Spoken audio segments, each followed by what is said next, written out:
Joining me now is Josh Boatwright, Public Information Officer for the Pinellas County Government. Josh, what would you like anyone left in Pinellas now to know, and what should they do? Right now, we are running out of time for people to get to a safe place.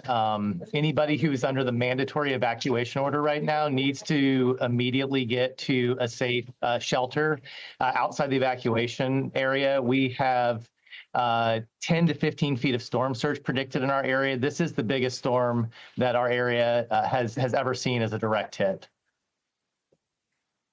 It's expected to be catastrophic. So how well prepared can your responders be given the storm surge that is predicted and the high winds? Well, our first responders and our teams, I mean, they're tired. They've been working for 2 weeks now. We had Helene affect us. It wasn't a direct hit, but we had several people lost their life and a lot of damage on our coastal areas. We had a lot of first responders working there, but everybody's ready. I mean, we're ready to respond to this storm. But the biggest thing right now is, for people to get out of harm's way themselves so that they're not in a position where in the middle of the night tonight, they're calling 911, needing to be rescued. There's a certain point when it's impossible for rescue teams to get out because of the conditions, and that's why it's so important right now for people to get where they need to go, which is outside of the evacuation zone. So it's the worst possible time for it to be hitting overnight in the middle of the night when it's dark. It makes it even harder to rescue people. And we've been told by county after county that they are not going to go in if the winds are that high. It's a suicide mission for the responders, the rescuers. So what more can anyone do to help you, the federal government, the state government? I mean, we've seen a lot of partnership on the federal and state level. I mean, since Helene, we were working closely with FEMA, with the Florida Department of Emergency Management to try to get relief to people who were affected by Helene. Now we're obviously having to shift into preparedness mode again. People, like I said, people are a little tired out, but still ready to work together on this.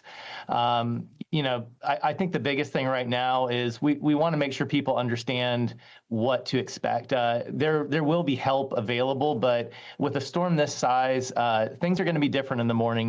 There's a very high likelihood we're going to have a widespread power outages, a lot of flooded roads. Some of our bridges have already closed and may remain closed for a while due to storm damage. So it's going to be a long process, but tonight the biggest thing is life safety. We don't want anybody else to lose their life with this storm. We know how big it is, how impactful it can be, how deadly it can be, and there are ways, there are means for people to get to a safe place even over the next couple of hours. Josh, what about your family? Are you set? My family, oh, I'm sorry. Yeah, my family, some of them have evacuated the area, left the state. Some of them, I have family members, some who were in that A zone and they've left that area to go to a safer shelter. And honestly, all of us here working the emergency response have friends and family that are out there, and most of them are already where they need to be. They've heard it from us personally, but this is something that's affecting all of us. Even us who are working the storm. We're one community. We're all being affected by this, we're just trying to check on each other and make sure that all of our friends and family are out of harm's way. Well, we're all thinking about you, wishing you the very best as you do this incredible public service for all the people down there. Thank you, Josh Boatwright. We appreciate it.